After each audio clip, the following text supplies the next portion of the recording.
Shalom mes frères et sœurs, bonne heureuse année et mes meilleurs vœux de l'année 2026. Je voulais vous souhaiter une merveilleuse année dans le Christ. Je ne vais pas le souhaiter comme le monde le souhaite. Et je prie que le Seigneur vous garde en cette année et que quelles que soient les tribulations qui viennent, que vous restiez fermes dans le Seigneur, dans la parole, dans ses promesses.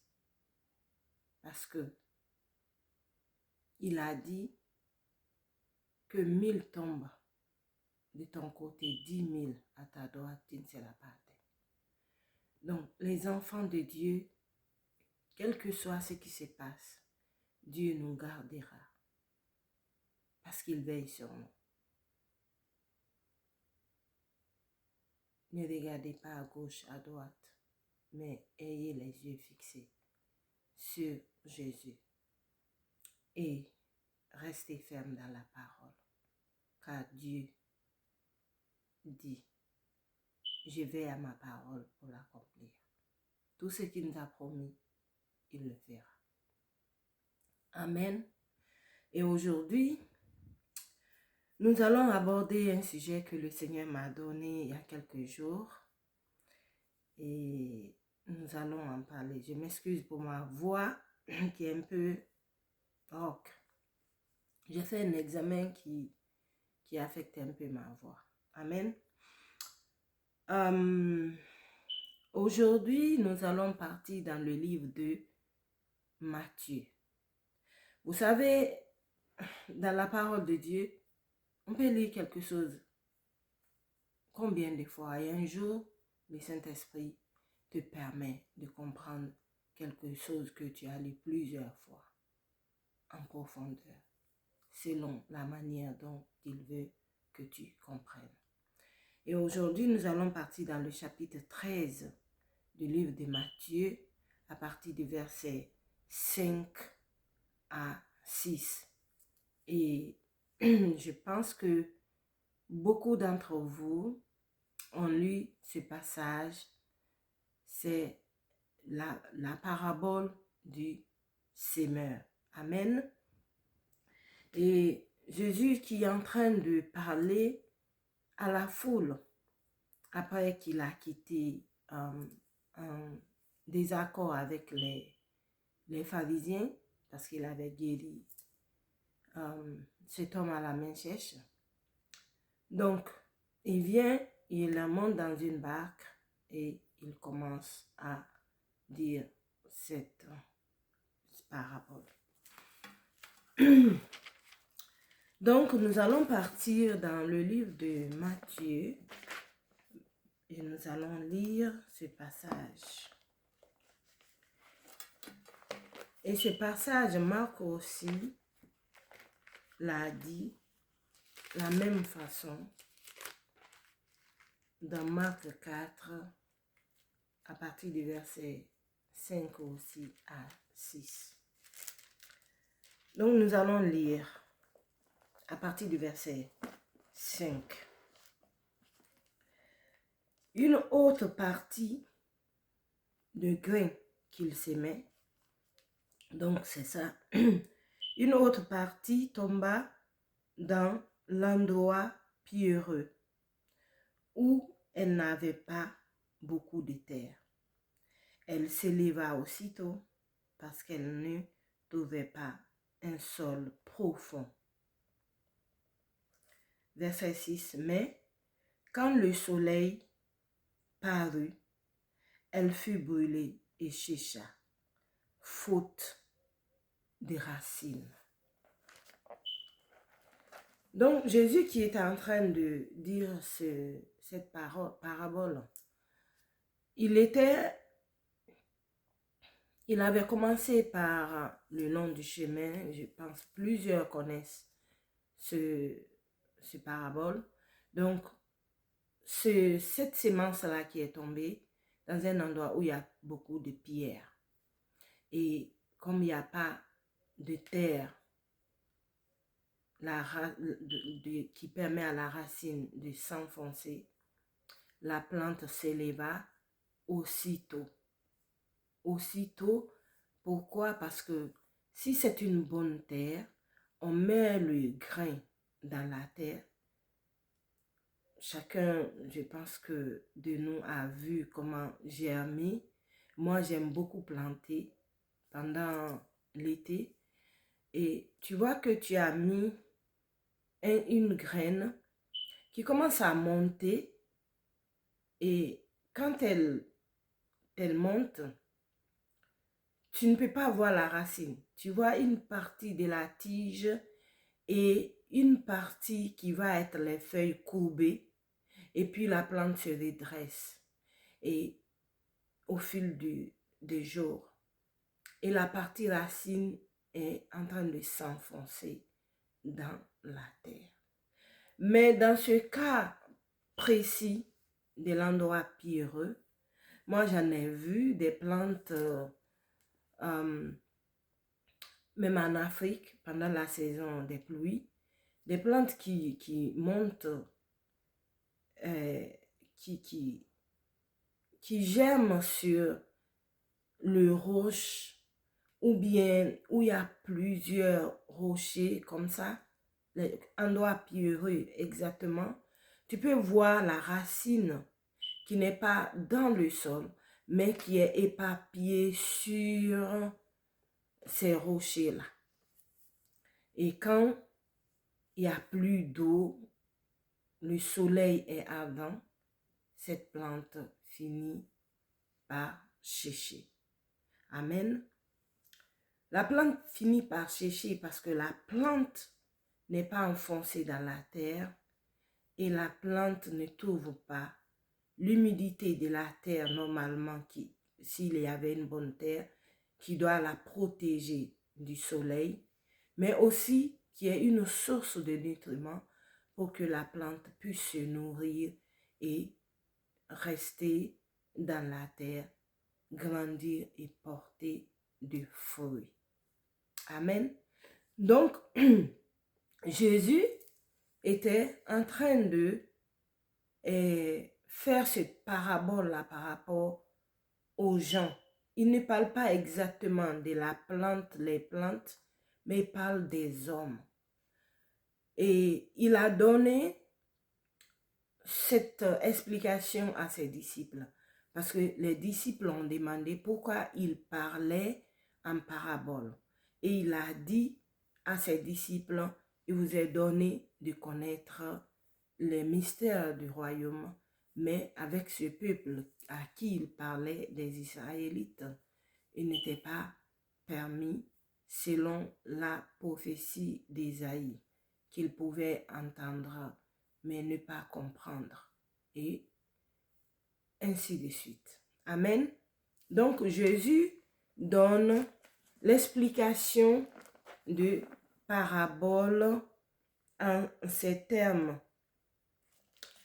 Et il a dit, celui qui a reçu la sémence, ça c'est au verset 20 du chapitre 13, celui qui a reçu la sémence dans les endroits pierreux, c'est celui qui entend la parole et la reçoivent aussitôt avec joie.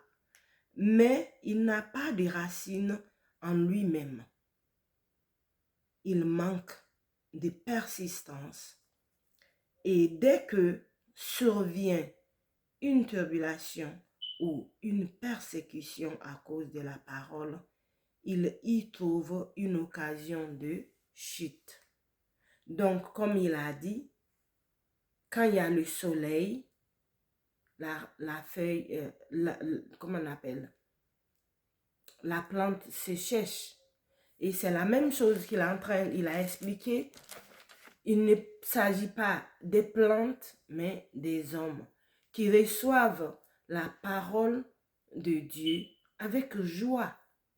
Mais quand il y a des persécutions ou des tribulations, ils trouvent une occasion de chute.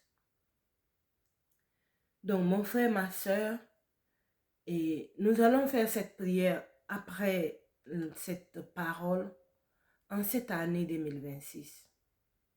Que nous soyons enracinés dans une bonne terre avec le Seigneur. Amen. Que quelles que soient les persécutions, les tribulations, qu'on puisse résister. Ne pas être comme cette plante qui n'a pas de racines. Dès que les tribulations commencent, il trouve une occasion de chute parce qu'il n'a pas de persistance. Si on essaye de comprendre qu'est-ce que Jésus veut nous dire ici, il est en train de dire, ces personnes-là n'ont pas la foi. Ils ne sont pas ancrés dans le Seigneur. Ils vacillent parce que leurs racines ne trouvent pas de terre. Ne trouvent pas de terre. Donc, comme je l'ai dit, la racine n'est pas nourrie. La racine n'est pas fixée sur une bonne terre pour qu'il puisse résister contre le soleil et contre les intempéries qui peuvent arriver, le vent et tout ça. Amen. Donc, le Seigneur veut dire à ce type de personnes, ils n'ont pas la foi en Christ. Ils n'ont pas la foi en Dieu. Et pour comprendre cela, le Seigneur m'a amené dans un exemple dans la Bible même aujourd'hui, pendant que je méditais ce passage. Le Seigneur m'a amené avec la situation de Pierre. Et nous allons comprendre qu'est-ce qu'il veut nous dire exactement. Être ancré dans la terre. Que la racine soit fixée sur la bonne terre, la parole de Dieu, la foi en Dieu, pour porter des fruits. Parce que n'oublions pas, dans cette même parabole, il va dire que la sémence qui est tombée dans la bonne terre a porté du fruit. Pourquoi? Parce que ses racines sont descendues dans la terre. Amen. Et nous pouvons voir, par exemple, les appelés le plus souvent de Dieu. Qu'est-ce que le Seigneur fait quand il t'appelle? Tu as l'impression que ta vie va en dégringolant. Tu as des rêves. Tu veux faire ceci, tu veux faire cela. Mais qu'il se trouve que Dieu t'appelle à porter sa parole. Ou dans un endroit, quel que soit, pour faire le ministère pour la gloire de son nom. Et tu vas voir que c'est comme si ta vie s'enfonce. Ta vie s'enfonce. C'est ça, au fait, le Seigneur fait. Il te ramène en profondeur pour que tu aies les racines fixées. Afin que, quand tu commences à être élevé, quelles que soient les tribulations, les choses que le Seigneur est, les gens peuvent raconter sur ta vie, que tu sois ferme. Parce que dès le début, il t'a enfoncé dans la terre. Tes racines sont fixées sur lui. C'est exactement la bonne terre, ce qui se passe. Le contraire, c'est que la personne qui reçoit la parole est tellement contente. Oh ouais, c'était waouh! Une bonne prédication. Oui, Jésus nous a sauvés. Comme Pierre, quand Jésus demande à ses disciples, que dites-vous que je suis? Ils ont dit, Il y en a qui disent que tu es Jean-Baptiste, d'autres Élie, d'autres un autre prophète. Mais Jésus a demandé que dites-vous que je suis. Pierre a dit, tu es le Christ, le Fils du Dieu vivant. Ce même Pierre qui a annoncé cela a dit, je ne le connais pas. Pourquoi? Parce qu'il n'était pas enraciné. Il n'avait pas de racines. Dès qu'il y a eu persécution, tribulation, il a trouvé une occasion de chute. Et nous allons essayer de lire cela dans le livre, toujours de Matthieu, à partir de Matthieu 26, au chapitre 26, verset 69. Le reniement de Pierre. C'est ce que le Seigneur m'a donné pendant que je méditais ce matin, à midi, cette prédication. Amen. Parce qu'il est important de comprendre que nous devons rester fermes en Christ. Avec tout ce qui se passe aujourd'hui autour de nous, nous avons besoin du Seigneur. Nous avons besoin d'être debout à jamais. Nous ne savons quand est-ce que le Seigneur viendra nous chercher. Mais ce que nous savons, il a dit, vous aurez des tribulations, mais que vos cœurs ne se troublent point, car j'ai vaincu le monde. Et nous devons le savoir, nous les chrétiens, que Jésus-Christ a tout accompli. Ce n'est pas parce que le monde est aujourd'hui, nous allons nous étonner ou mettre nos bouches dans des paroles vaines de ce monde, dans les politiques. Jésus n'a jamais mis sa bouche dans la politique. Il s'est occupé des choses de son Père, comme il avait dit. Amen. La preuve, il a dit, donnez à César ce qui appartient à César, à Dieu ce qui appartient à Dieu. Nous, les enfants de Dieu, nous n'allons pas nous hasarder de parler des politiques, mais plutôt de nous mettre dans l'intercession, de prier, afin que même les gens que nous pensons qui sont mauvais et qui sont comme ça, que Dieu les accorde la grâce de changer. Parce que nous-mêmes, nous ne sommes pas plus qu'eux, nous ne sommes pas meilleurs que, c'est la grâce de Dieu qui nous a sauvés. Amen. Et notre rôle, ce n'est pas de s'étonner parce que tout est écrit dans la parole. Tout est écrit dans la parole. Tout ce qui se passe aujourd'hui dans le monde, le Seigneur a dit cela. Il a dit, nation se lèvera contre nation. Vous entendrez des guerres, des bruits de guerre. Il y aura des tremblements de terre. Pourquoi nous sommes étonnés? Si nous sommes ancrés dans la parole de Dieu, nous saurons que tout cela a été déjà dit il y a près de 2000 ans. Amen. Et nous devons le comprendre et rester dans la prière. Rester dans la lecture de la parole. Intercéder pour les nations. Intercéder pour que la grande moisson soit faite. Amen. C'est notre rôle. Donc, nous allons essayer de lire ce passage pour comprendre cette plante qui est montée dans la partie pierreuse. Pourquoi le soleil est venu et la plante a séché? Parce qu'il n'avait pas de racines. Donc, comme Pierre était avec Jésus, marchait avec Jésus, qui a proclamé qu'il est le Fils de Dieu. Amen.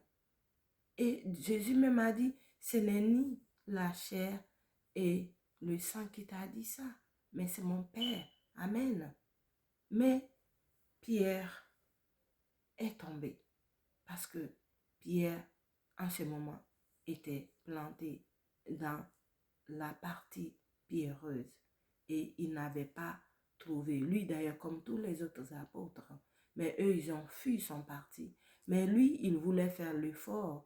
Il a suivi Jésus et il se trouvait que il n'était pas enraciné en Christ. Et il a eu son occasion de chute. Amen. Donc, nous allons lire le reniement de Pierre. Cependant, Pierre était assis dehors dans la cour quand Jésus a été pris. Amen. Une servante s'approcha de lui et dit, « Toi aussi, tu étais avec Jésus le Galiléen. » Mais il le nia devant tous, disant, « Je ne sais ce que tu veux dire. »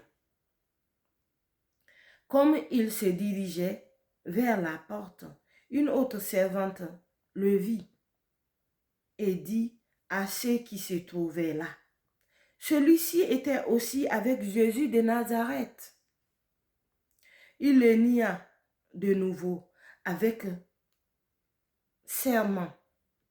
« Je ne connais pas cet homme. » Comme toi, mon frère, ma soeur, tu te retrouves dans un endroit, tu ne veux pas qu'on découvre que tu es chrétien. Tu te comportes comme le païen, comme si tu ne connais pas le Seigneur. Et tu trouves une occasion de chute.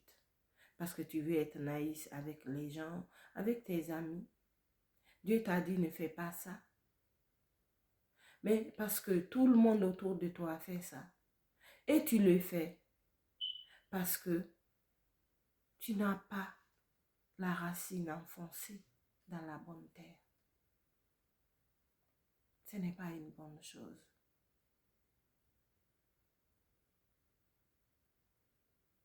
Quand tu es dans le Seigneur, ce n'est pas facile. Mais il a dit, il préfère l'obéissance au sacrifice et aux holocaustes. Dieu aime que tu obéis. Dieu aime que tu as la foi. Si tu n'as pas la foi, il ne prend point plaisir en toi.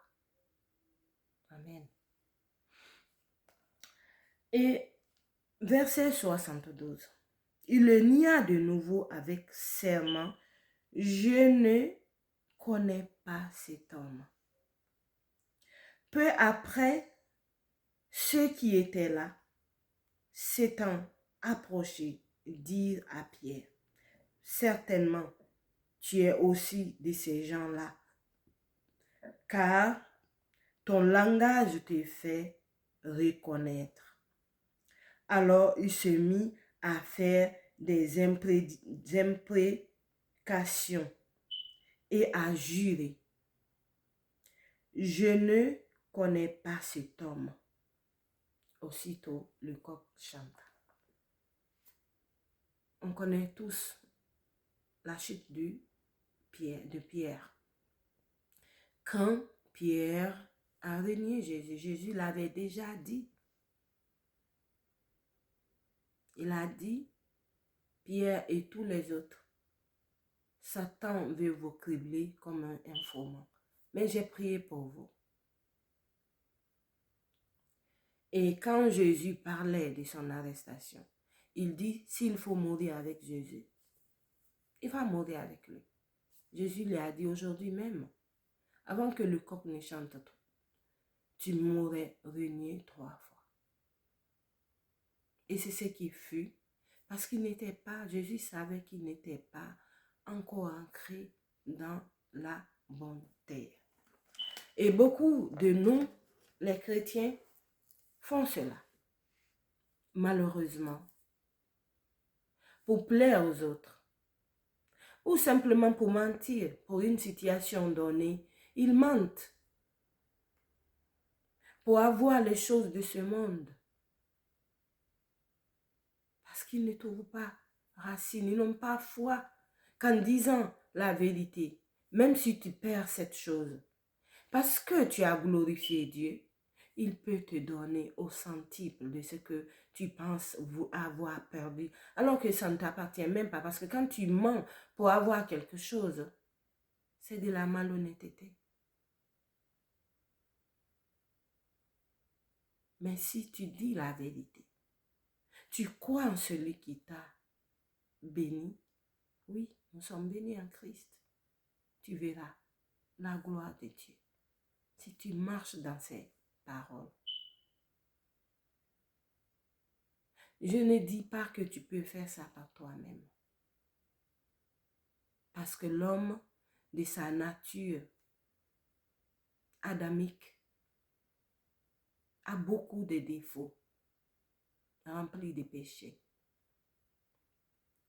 Mais avec le Saint-Esprit en toi, tu peux surmonter les œuvres de la chair.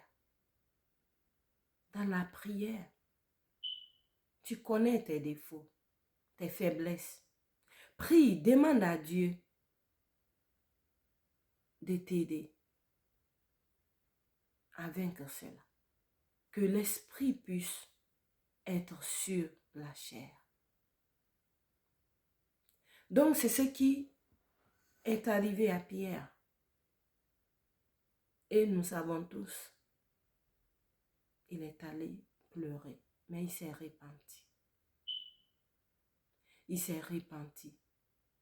Il n'a pas fait comme Judas qui est allé faire sa propre justice. Donc mon frère, ma sœur,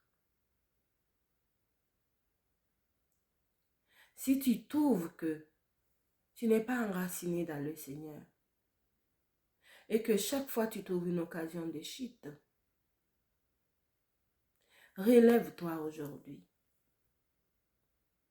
Ne reste pas séché. Le Dieu qui donne vie aux ossements desséchés peut te donner encore vie. Pour que tu puisses être dans la bonne terre, tu quittes cet endroit pierreux et tu vas dans la bonne terre. Ne reste pas dans l'endroit où la racine n'est pas enfoncée dans la terre. Comme je l'ai dit, la bonne terre, avec son humidité, protège la racine contre le soleil. Mais aussi cette bonne terre est remplie de nutriments pour nourrir. Viens te nourrir de la parole de Dieu.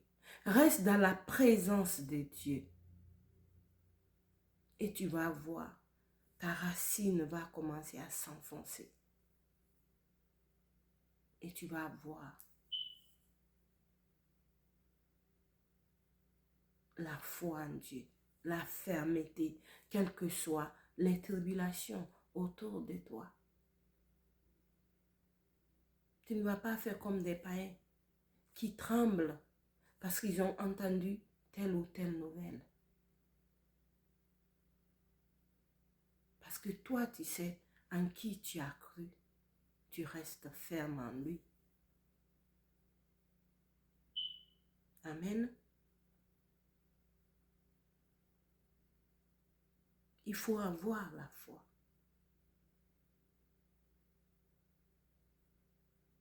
Résister et de continuer à grandir.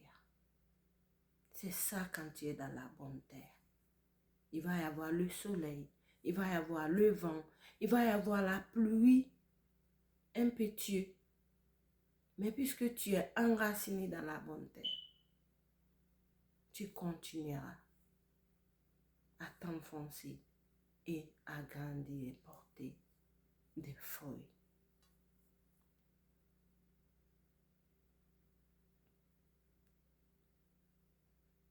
Parce que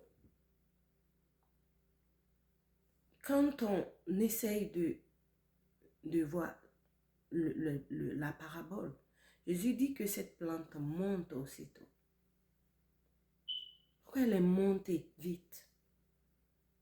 Elle n'est pas cachée dans la terre. La partie racine et la partie même tige, des fois qui reste un peu dans la terre, au début que la plante est en train de monter. Tout ça est mis à nu. Cela donne l'aspect de grandir vite parce que c'est pas en dedans. Il n'y a pas une partie qui est dans la terre. Tout est visible. Alors Satan peut voir ou frapper rapidement parce qu'il voit tout est nu. Tu n'es pas protégé. Tu n'es pas dans le Seigneur complètement. Si on peut le dire, un chrétien charnel. Tu n'es pas protégé. Tu n'es pas enfoncé dans le Seigneur. Tout est nu. Alors, le diable, le soleil, cette perturbation, tribulation, j'allais dire, viennent. Il sait que tu vas chercher tout de suite. Parce que tu n'es pas protégé par celui qui doit te protéger. Tu n'es pas en dedans. Tu es hors de sa protection. Amen.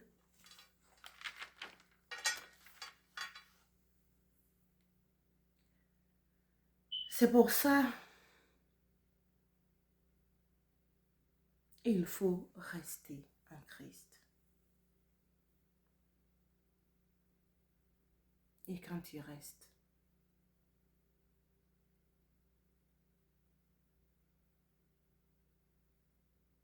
la tribulation va arriver.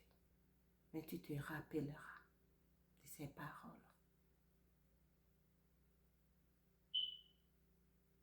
Tu es de ce monde. Non. Tu es dans ce monde. Mais tu n'es pas de ce monde. Le monde ne t'aimera pas, dit Jésus. Parce qu'il ne l'a pas aimé. Tu es là pour un temps. Ce n'est pas chez toi. Ton vrai chez toi, c'est au ciel. Alors, quand il y a des tribulations, rappelle-toi que Jésus a déjà tout fait et que tout ça ne te concerne pas. Tu vas rentrer chez toi un jour avec joie. Amen. Donc reste ferme en Christ. Prie que tu sois dans la bonne terre où tes racines s'enfoncent pour être protégé, nourri et porter des fruits.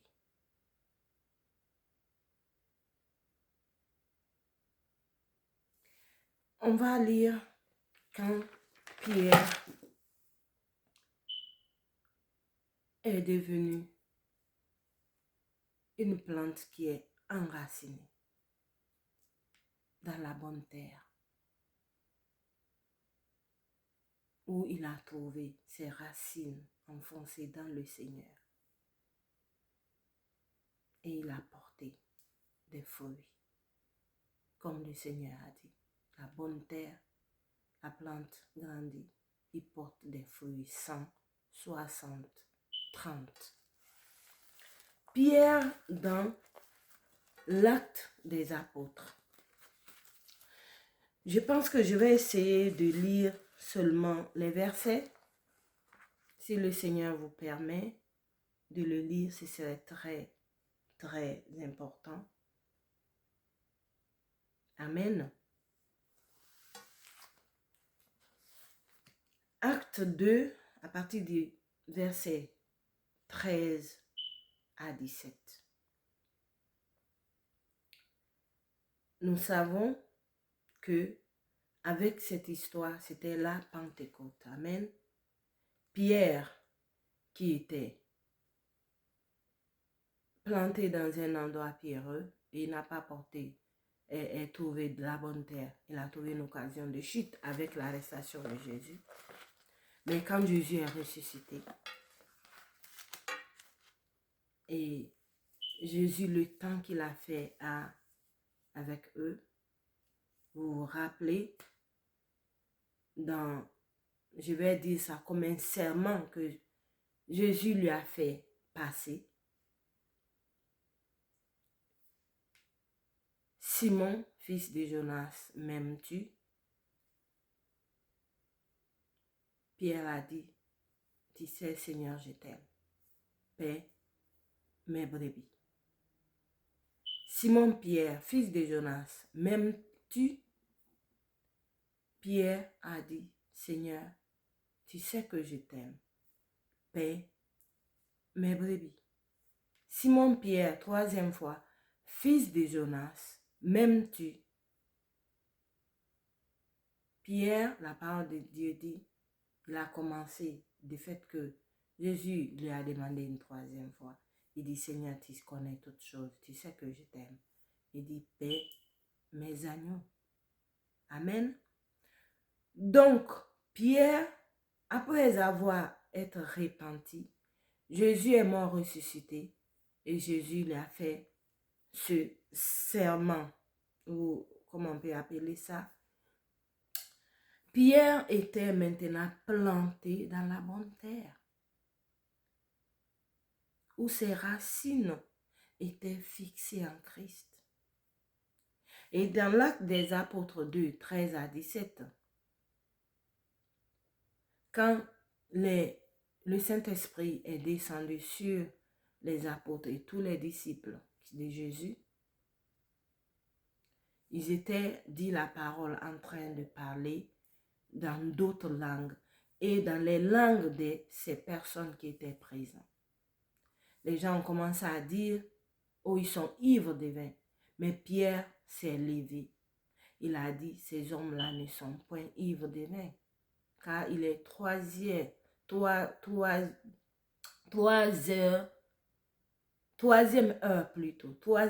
heure de la journée. Amen. Donc, ce même Pierre qui avait dit qu'il ne connaissait pas Jésus, s'est levé pour défendre les autres et parler de Christ. Et il a gagné 3000 âmes. 3000 âmes. Amen. Et dans l'Acte des Apôtres, chapitre 3, à partir du verset 2, 7, et nous avons vu cette pierre qui a porté fruit, comme Jésus l'a dit, 100, 60 et 30. Il a porté fruit pour gagner 3000 âmes. Il a porté fruit pour faire lever ce paralytique qui les demandait de l'aumône. Pierre était avec Jean et ils l'ont fixé. Quand le paralytique pensait qu'il allait recevoir de quelque chose d'eux, Pierre a dit, je n'ai ni or ni argent, mais ce que j'ai, je te donne au nom de Jésus. Lève-toi, marche. Et il a tendu la main et aussitôt ses pieds sont devenus fermes et cet homme-là a marché. Parce que Pierre était maintenant enraciné dans la bonne terre. Il a grandi, il a porté fruit. Ce même Pierre qui a ressuscité Tabitha. Amen. Il a porté fruit. C'est ce que le Seigneur attend de nous. On ne doit pas être dans l'endroit pierreux. Si tu sens que ta vie est dans l'endroit pierreux et que tu sais que moindre perturbation, tribulation, persécution, tu vas renier que tu es un chrétien, même si tu ne le dis pas par ta bouche. Parce que oui, peut-être toi tu ne diras pas, je ne connais pas Jésus, mais tu ne vas pas dire que tu es chrétien. Et tu te comportes comme les païens. Tu fais ce qu'ils font juste parce que tu veux te faire plaire à eux. C'est parce que Jésus nous demande. Et c'est ce que Pierre a défendu. Pour dire que nous ne sommes pas ivres de vin.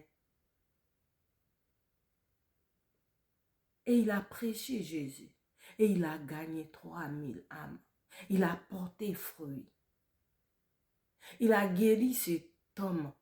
Et même quand tu lis plus loin, il va parler de ce Jésus-là que vous avez crucifié. Il a guéri cet homme à son nom.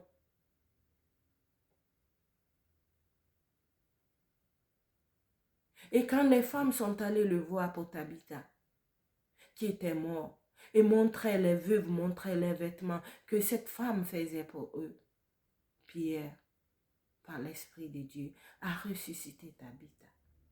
Et il a fait beaucoup d'autres quand tu lis ses épîtres. Amen. C'est ce que le Seigneur attend de nous. En cette année 2026, soyons ancrés dans le Seigneur, dans la bonne terre, portons de fruits. Remplissons nos cœurs de l'amour de Dieu.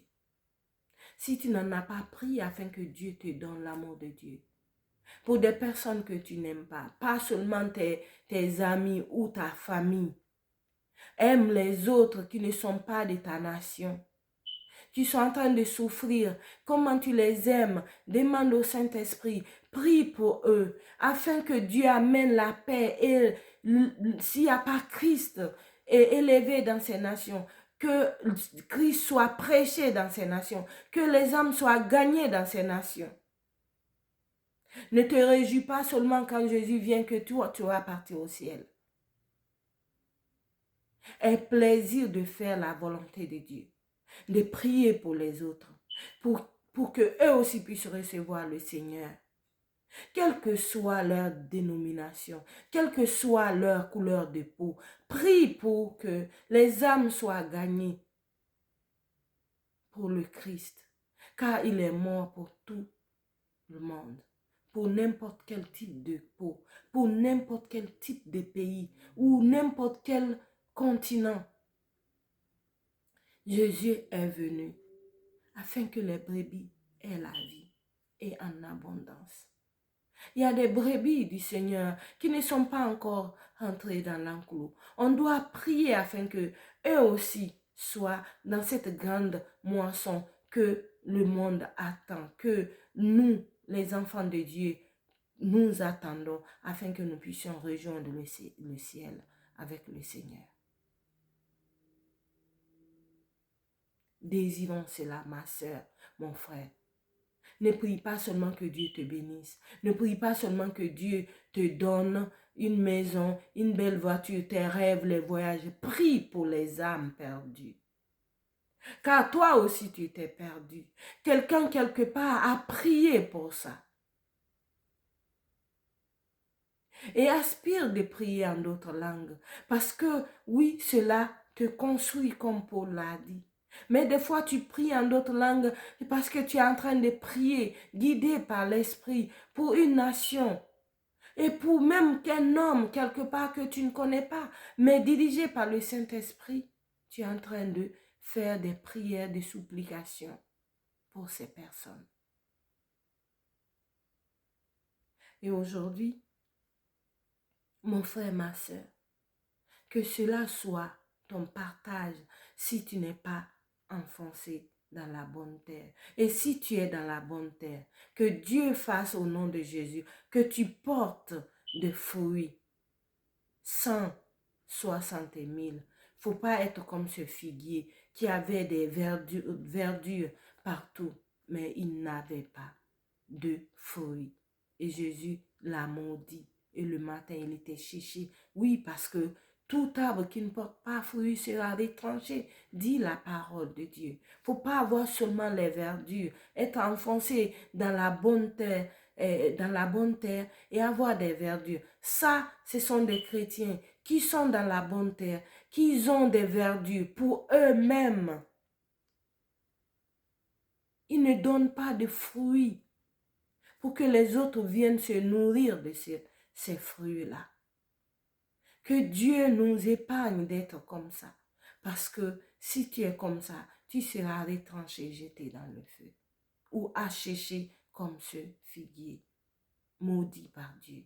parce que ce n'est pas sa volonté que tu ne portes pas de fruits. Dieu veut que nous soyons porteurs de fruits, source de bénédiction pour les autres quand il te bénit. Amen. Et mon frère, ma soeur, c'est ce que j'ai à vous partager aujourd'hui. Par l'Esprit de Dieu, que le Seigneur nous permet d'être dans la bonne terre si tu n'es pas dans la bonne terre. Et que le Seigneur permet que tu portes des fruits afin que tu sois une source de bénédiction pour les autres. Seigneur Dieu de gloire, merci pour ta parole. Et Seigneur, c'est toi qui es notre bonne terre dans laquelle nous devons nous fixer, avoir, Seigneur, les nutriments dans ta parole, ô Dieu de gloire. Permets que nous puissions porter des fruits. Comme toi, quand tu es venu, tu as porté des fruits. Tu as guéri tous les malades, dit la parole. Et tu as donné ta vie pour gagner. Nous, aujourd'hui, qui disent nous sommes des chrétiens, des enfants de Dieu, c'est parce que toi, tu nous as permis d'être des enfants de Dieu. Et accorde-nous la grâce de prier, de se lever, de prêcher ta parole, d'intercéder, afin que plusieurs aussi soient appelés enfants de Dieu. Merci Seigneur pour cette parole. Que cela soit dans nos cœurs, dans nos âmes, et que nous le pratiquions au nom de Jésus-Christ. Amen. Mon frère, ma soeur, toi qui ne connais pas le Seigneur, tu peux le recevoir aujourd'hui. Et être dans la bonne terre. N'accepte pas d'être dans un endroit pierreux qui reçoit la parole de Dieu et qui le laisse passer. Non. Ne sois pas à cet endroit de pierre où tu montes, où tu n'as pas de racines. Accepte le Seigneur aujourd'hui et être planté dans la bonne terre et porter des fruits.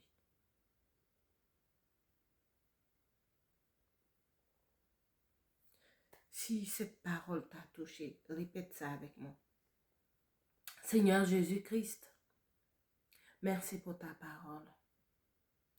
Oh Seigneur, merci pour la vie. Aujourd'hui, je veux être cette graine plantée dans la bonne terre, en toi, pour porter des fruits. Et pour cela, je t'accepte aujourd'hui comme mon Seigneur et Sauveur personnel. Pardonne mes péchés, écris mon nom dans le livre des vies. Merci Seigneur pour la vie éternelle. Merci Seigneur parce que je veux être une source de bénédiction pour les autres. Et que la gloire te revienne. À toi Jésus-Christ. Au nom de Jésus, nous avons ainsi prié. Amen. Si tu as répété cette parole avec moi, crois que tu es sauvé et tu es profondément aimé. Oui, le Seigneur t'aime. Oui, il veut te voir auprès de lui. Reste ferme. Aucune tribulation ne soit ton partage pour être une occasion de chute. Mais tu vas surmonter et tu vas porter des fruits pour le royaume. Mon frère et ma soeur, que Dieu vous bénisse. Bonne heureuse année encore. Que la faveur de Dieu soit sur vos vies. Au nom de Jésus-Christ. Amen. Soyez bénis.